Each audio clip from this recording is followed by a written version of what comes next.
ഞാൻ ഓൾറെഡി ഈ വിഷയം മന്ത്രിമാരുടെ എല്ലാം ശ്രദ്ധപ്പെടുത്തിയിരുന്നു. ഇപ്പൊ ഞാൻ അടിയന്തരമായി മതിയോ?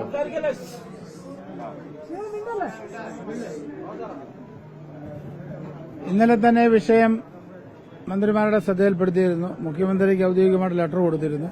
അപ്പൊ ഇങ്ങനെ മീറ്റിംഗ് അടിയന്തരമായിട്ട് വിളിച്ച് അവരുടെ പ്രശ്നം നേരിട്ട് എന്താണ് കർഷകർ അനുഭവിക്കുന്ന ബുദ്ധിമുട്ട്, പാടശേഖരങ്ങളുടെ പ്രതിസന്ധി എന്നാണെന്നുള്ളത് മനസ്സിലാക്കിയിട്ട് ഒരു അടിയന്തര തീരുമാനം എടുക്കാൻ പറഞ്ഞ് അങ്ങനെ DMനെയും അതുപോലെ കൃഷി ഓഫീസറെയും ഞാൻ പറഞ്ഞ അങ്ങനെ ഉണ്ടെന്ന് അവരുടെ പ്രതിനിധിയായിട്ട് എൻ്റെ കൂടെ വരണമെന്ന് പറഞ്ഞ് അങ്ങനെ വിട്ടതാണ്.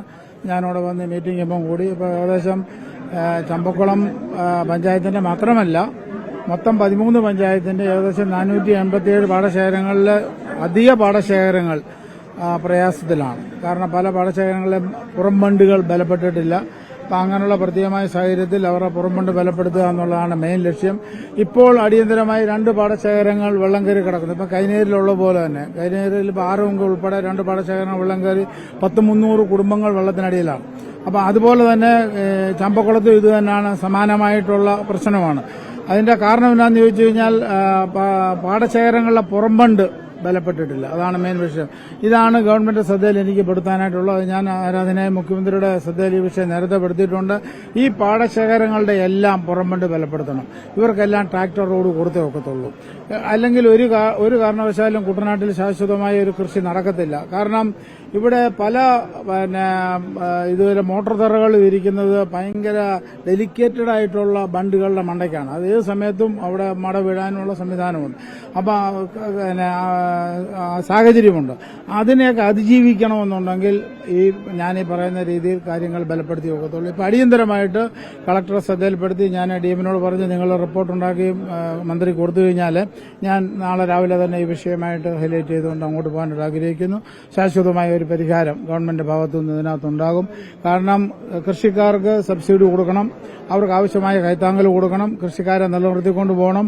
അതിനോടൊപ്പം അവരുടെ നെല്ലിന്റെ വില എത്രയും പെട്ടെന്ന് അവർക്ക് കിട്ടത്തക്ക സംവിധാനം ഓർക്കണം. PRS എഴുതാതെ പല നെല്ലിന്റെയും പല പാടശേഖരങ്ങളും ഉണ്ട്.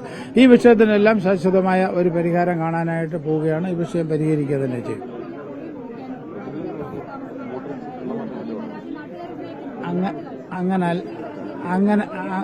അങ്ങനല്ല അത് ശരിക്കും. അവിടെ കപ്പൽ മുങ്ങിയതുകൊണ്ട് അവിടെ എന്തോ കെമിക്കലൊക്കെ ഉണ്ടെന്നും പറഞ്ഞ് ആവശ്യമില്ലാത്ത ന്യൂസുകൾ പേപ്പറുകളിലും ചാനലുകളിലും വന്നു. അപ്പം നമ്മൾ ഈ പൊഴി മുറിച്ചു കഴിഞ്ഞാൽ ഈ വെള്ളം ഇങ്ങോട്ട് കയറി കഴിഞ്ഞാൽ പാവപ്പെട്ട കുട്ടനാട്ടുകാരെ ഞങ്ങളെല്ലാം പ്രതിസന്ധിയിലാവും. അതുകൊണ്ട് ഒരു ദിവസം ലേറ്റ് ചെയ്തെന്നേ ഉള്ളൂ, അല്ലാതെ മറ്റു കാര്യങ്ങളൊന്നും ചെയ്യുന്നില്ല. ആ വെള്ളം പരിശോധിച്ചപ്പോൾ അങ്ങനെയുള്ള പ്രശ്നമില്ല. അടിയന്തരമായിട്ട് കളക്ടർക്ക് ഞാൻ തന്നെ നിർദ്ദേശം കൊടുത്തത്. കളക്ടർ തന്നെ പറഞ്ഞു, ഞാൻ തന്നെ കുറിച്ച് പൊഴി മുറിക്കണമെന്ന് പറഞ്ഞു.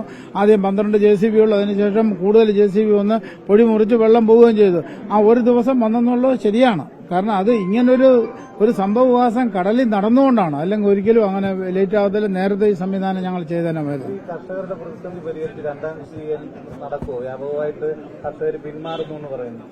അവർ ഈ കർഷകന്റെ മാനസികമായ ബുദ്ധിമുട്ടാണ് അവർ പറയുന്നത്. അവർക്ക് നമ്മളുടെ സപ്പോർട്ടായിട്ട് മുന്നോട്ട് വരുമ്പോൾ അവർ മുന്നോട്ട് വരും. അവരതിന് തയ്യാറാണ്.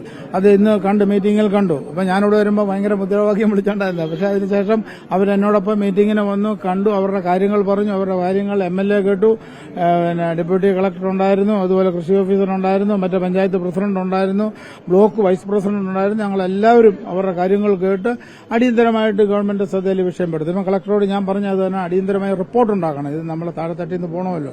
അപ്പോൾ DM അതിന് പോകുന്നുണ്ട്. റിപ്പോർട്ട് ഉണ്ടാക്കി നാളെ തന്നെ ഗവൺമെന്റ് ശ്രദ്ധയിൽ വിഷയപ്പെടുത്തും. ഈ വിഷയത്തിന് ശാശ്വതമായ ഒരു പരിഹാരം കാണും. ഒരു സംശയം 142 കോടിയാണ് ഇപ്പോൾ ഇന്നത്തെ നെല്ലിന്റെ വില കിട്ടാനുള്ളത്. 2023 പോലും പുറംബണ്ട് കെട്ടിയതിന്റെ പണം പല പാടശേഖരങ്ങൾക്കും ഈ വിഷയങ്ങളെല്ലാം പരിഹരിക്കാൻ തന്നെയാണ് പോകുന്നത്. അതാണല്ലോ ഞാൻ ആദ്യം നിങ്ങൾ ചോദിക്കാതെ തന്നെ ഞാൻ പറഞ്ഞല്ലോ, PRS എഴുതിയിട്ട് കാശ് കിട്ടാത്ത സംവിധാനമുണ്ട്. അതുകൊണ്ട് അവർക്ക് പൈസ മേടിച്ചു കൊടുക്കുകയും അവരുടെ ആവശ്യങ്ങൾ പരിഹരിച്ച് മുന്നോട്ട് പോകാനായിട്ടാണ് MLA എന്നുള്ള ഇതിൽ ഞാൻ ആഗ്രഹിക്കുന്നത്. അതിന് മുൻകൈ എടുത്തുകൊണ്ട് പോകും. ഗവൺമെന്റ് തലത്തിൽ ഈ വിഷയം ഹൈലൈറ്റ് ചെയ്യുന്നുണ്ട്. മുഖ്യമന്ത്രിയുടെ ശ്രദ്ധ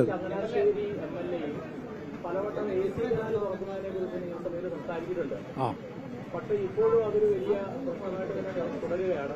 എന്താണ് ഇനി ഇത് ചുരുങ്ങിയ കാലത്തേക്ക് ചെയ്യാൻ പറ്റുന്നത്? അതിന് ഒത്തിരി പഠനത്തിലേക്ക് പോകുന്നുണ്ടുള്ള കുഴപ്പമാണ്. ചെന്നൈ IIT ആണ് ഇപ്പോൾ ഈ വിഷയം ഇതിനകത്ത് ഉണ്ടാക്കിയിരിക്കുന്നത്. അവരേതാണ്ടൊക്കെ പറയുന്നുണ്ട് ഇത് തുറന്നു കഴിഞ്ഞാൽ ഭയങ്കര പ്രളയമാവും. അതിലൂടെ പ്രളയമില്ലയോ? അപ്പോൾ അതൊന്നും അല്ല വിഷയം. അത് ഞാൻ മുഖ്യമന്ത്രിയുടെ ശ്രദ്ധയിൽപ്പെടുത്തിയിട്ടുണ്ട് ഈ വിഷയം. കാരണം ഈ AC കനാൽ തുറന്നേ നോക്കത്തുള്ളൂ. അദ്ദേഹം അത് സമ്മതിച്ചിട്ടുണ്ട്. റോഷി അഗസ്റ്റിനും ഞാനും ചങ്ങനാശ്ശേരി MLA കൂടെ മീറ്റിംഗും കൂടി ഞങ്ങൾ 3 പേരും കൂടെ മുഖ്യമന്ത്രിയെ കണ്ട് മുഖ്യമന്ത്രിയുടെ ശ്രദ്ധയിൽ ഈ വിഷയം പെടുത്തി അദ്ദേഹം അനുകൂലമായ നിലപാട് തന്നെയാണ്.